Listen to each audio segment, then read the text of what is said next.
This isn't a nice way of starting the program. This is the serious stuff, Rui. Who have you got as the top seed?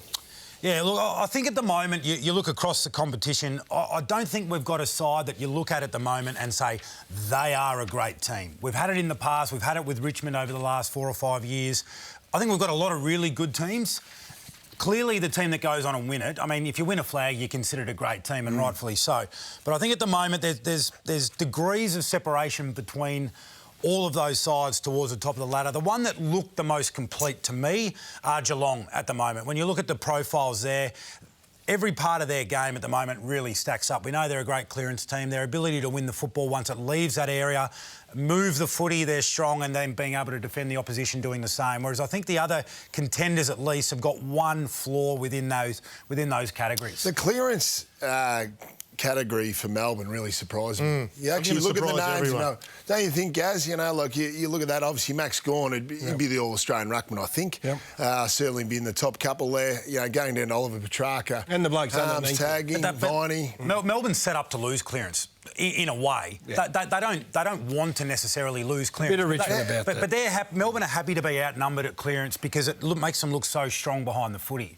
So I think you look at that number for Melbourne, and we know the turnover game really is where it's at. That's the stat that stands up more than any other. It's when you start getting scored against, which we'll have a look at in a moment, which we've been able to identify where there's a real issue, and that is something that they would be worried about. So if we've got Geelong at the top, let's look at the contenders to Geelong and how they stack up on their premiership profiles, because each of them, as you said, have got some areas to improve on, Brownie. Yeah, they do. It's you actually look at Sydney's been playing some really good football. They're very efficient with their ball movement, as you can see, in that third category, and obviously defending ball movement, they've always been a leader, that probably for the last 15 years, to be honest. Now, clearance, post-clearance contest, I give them, not a mulligan, but I give them an out because they are the best pressure team in the competition. So, yes, they may lose clearance, they may lose contest, but their pressure is elite. Yeah, but you can't... That's keeping them in it. The premiership profile, you've got to be there with clearance. It's a big... and contest. It's a big area the Swans need to address. Yeah, I understand that, but I'm trying to make a case for them. Yep. I'm still not sure about Port Adelaide and Brisbane. Brisbane's midfield at times can get shown up for a little bit of leg speed, and obviously the big issue is hip width out. Just to be really clear on that clearance part, it's the ability to not necessarily win clearance, but not be exposed, because Richmond over the journey, they haven't been a great clearance team either, but they just didn't get scored against. But their contest numbers were there. Their post-clearance contest numbers especially. So there's some areas of work to be done, and that's normally the case. I mean, everybody's had some work to be done. You don't want to be playing the best football. But let's dig a bit deeper into the Cats. I know you had a good look at them, Gary, and you've got some views on them, and also perhaps some views on the way we position our footballers. Yeah. So we did them on the weekend, and Nick will show you some stuff at a moment. I don't think there's a team in the modern era where the process of putting a team in a position... Back pocket, full back. ...is as outdated, and we all do. We do it here, the AFL do it, the papers do it, the television, the footy record do it. We've been doing it since Bobby Davis, Lou Richards and Jack Dyer had from the back line. And it's a nonsense in terms of, you know, they've got about 5, I reckon, that we need to redefine their roles, and they're so critical to what they do. Blitzarves, first amongst it. Stewart, Smith, Tui, and I reckon you can throw Henderson, although he's a bit more staple, stay at home.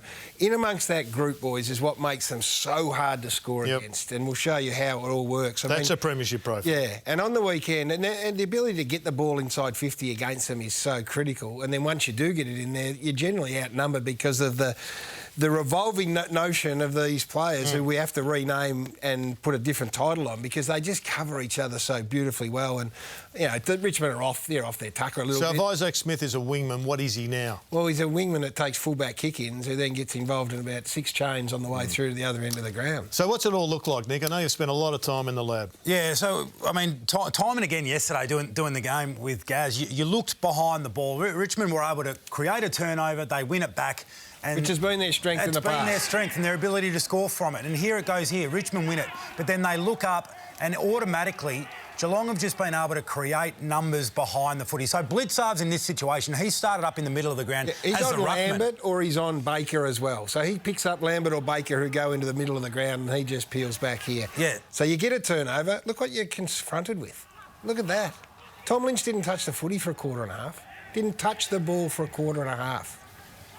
Yeah, so, I mean, you're right with your redefinition of the players, because it was Blitzarves there who was basically playing just as a centre-back player. Here again, their ability to work together. So Lynch finally creates some separation between him and Henderson, and it's Stewart, the one who was the +1, who's able to read the play, come across, intercept. Again, this one's the best example, Rui. Yeah. Just watch the process through the middle of the ground of everyone folding back. So Stewart goes, he's spare, he goes. Watch them all then readjust on the way down through the middle of the ground. That can be close. That can be Myers pushing up the cover. So all of a sudden you're looking up as a team and you win, you get your turnover, which has been Richmond's strength. You look up and if it's not Stewart, it's Blitzarves. It's not Blitzarves. Henderson comes off his man. So it's working. This is the last 3 weeks. So I think if you're going to beat Geelong, Brownie, you've got to go back and say, what are those blokes doing? Where's Smith play? Because you don't know how to play on Smith. Yep. He starts on the wing and he's gone. So what are you doing with him? Do I go with him or not? So the old school whiteboard, we're throwing that out. Well, the half-back line, the full-back line. It's never been more irrelevant with this side because Blitzarves is another classic. So I had him down for Baker. Yep. I had him down for Lambert. Then I had him down for Chol. Then he was on Lynch. His ability to cover anything and just play where he plays is hard to contend with. Do you think this is the advantage of having the most experienced lineup now? There's a lot of naysayers, they had criticism for that coming into the season. Is that the advantage of having a very experienced lineup that they have a licence? A lot of players in that back half especially have a licence. Yeah, I think Chris Scott coaches in a way that's very hard for opposition teams to get their head around. They're all in on this. You haven't seen anybody bring that to account not in recent times. And we haven't, look, to be fair, we haven't been at the ground every single time. To see it yesterday... It's hard to pick up if you're not actually at the ground live. But, I mean, the proof's in the numbers because they're not just restricting scores when teams go in. Yep. They don't give you the opportunity to go in. They're conceding an average of about 44 inside. Yeah. Good pressure team around the footy team. So one of the conundrums Chris Scott has got, and it's a great conundrum, is that when they landed Jeremy Cameron, all of a sudden the bloke who was going to take Jeremy Cameron's spot, Asava Ratugolea, became an extra. What do we do with that extra? And that's the question I've got for you, learned gentlemen. What does he do with Asava Ratugolea, who on the weekend played as a forward and played particularly well, won just about every one-on-one contest? But that's Jeremy Cameron's spot, is it? Or can they play Cameron as a half-forward? Not even winning the one-on-ones, Jared. He only had 6 possessions. These are the cream, Gary. Yeah. The other stuff was his contest and his willingness to go and fly 2 against 3, 1 against 2, and create drop of the ball for Myers, Dalehouse, and Close. Yeah, so the goals were secondary. What was really impressive, I think, to start off in the first half, I think he maybe had 2 possessions to half time. Well, he mustn't have made any mistakes because you got a ranking of 16.1. You've kicked some goals, you've won some intercepted. You got 4 coaches' votes, which had him from the coach's point of view the 3rd highest rated. In answer to your question, though, it is a challenge. So Stanley, Ratugolea, Cameron, Hawkins, Blitzarves. I think Chris Scott wants to play them all, and it's just getting the right mix. He had an appetite for the contest yesterday that I hadn't seen from him before. Started last week, to be fair. I reckon last week was the sign where he started to throw himself around into contests, and big ticks for the Cats. Chris Scott likes him. And Chris Scott, who wouldn't? Yeah, he does like him. So he'll want to have him in there somewhere. And Reece Stanley obviously did enough to keep his spot within the lineup. And I think their perfect world, they'd like to see Stanley and Ratugolea both playing because that gives them the option of playing Blitzarves if he's needed as a full-time defender and a floater. And you know why he works? Because Tom Hawkins is the most selfless forward I've ever seen. Having a great year again. And having another unbelievable... He doesn't care if he's kicking them or not. He's happy to make space for Ratugolea. Had another really good game, Tommy Hawkins. So they've won 10 of their last 11. They're in great shape. Well, the Demons have lost a few games in the last 6 weeks. Rui, how do you see the Demons drop from 1st to 3rd on the weekend? What did you take out of the loss to the Dogs? Well, no, I don't think it's massive alarm bells for Melbourne. I still throw a blanket over them and the Western Bulldogs in terms of their ability to win it. They're still right up there in the pointy end of contention.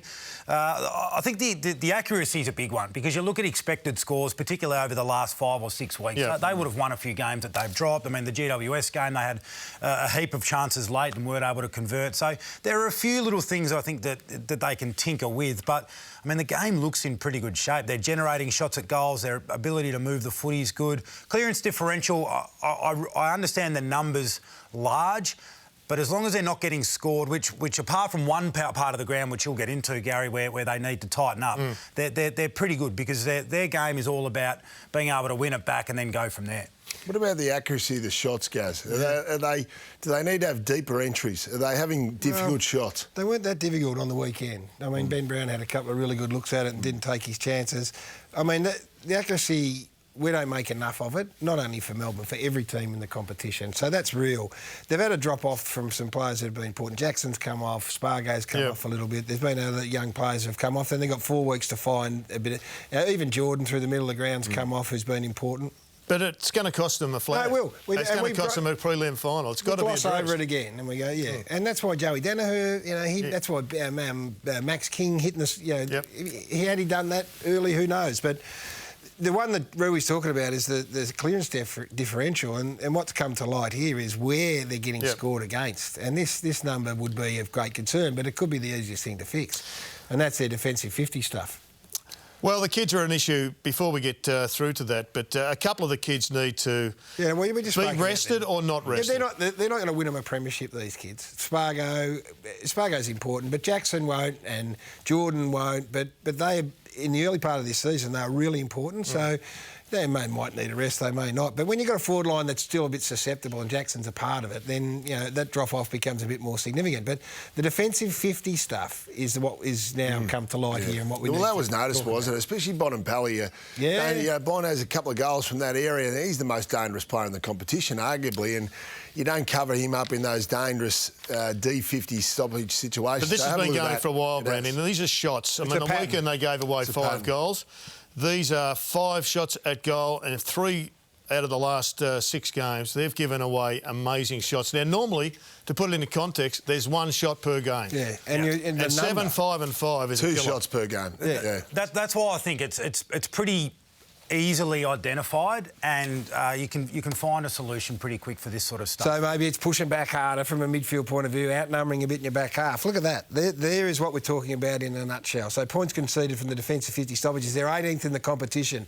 Around the ground, all other stoppages, it's in reasonably good shape. It's generally organisation. Yeah. Organisation, when you're in that D50 and you're required to number off, you've got to make sure you've got someone on the defensive side of the stoppage. Think about the Bontempelli goal. The left foot in and the space that he had. That's fixable.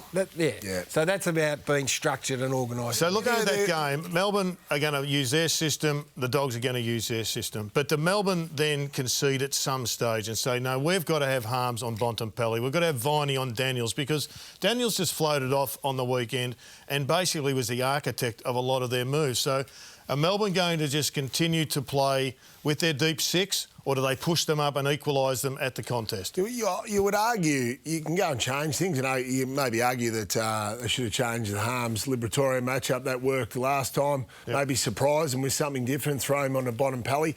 But I would argue the 2 easiest things to fix in football are those defensive 50 stoppages, clean that area of the game up, and your goal-kicking accuracy. So if I'm Simon Goodwin and I'm looking at those numbers, I'm going, this is all right, boys. This is all right. We can fix this. We haven't got huge problems with our game.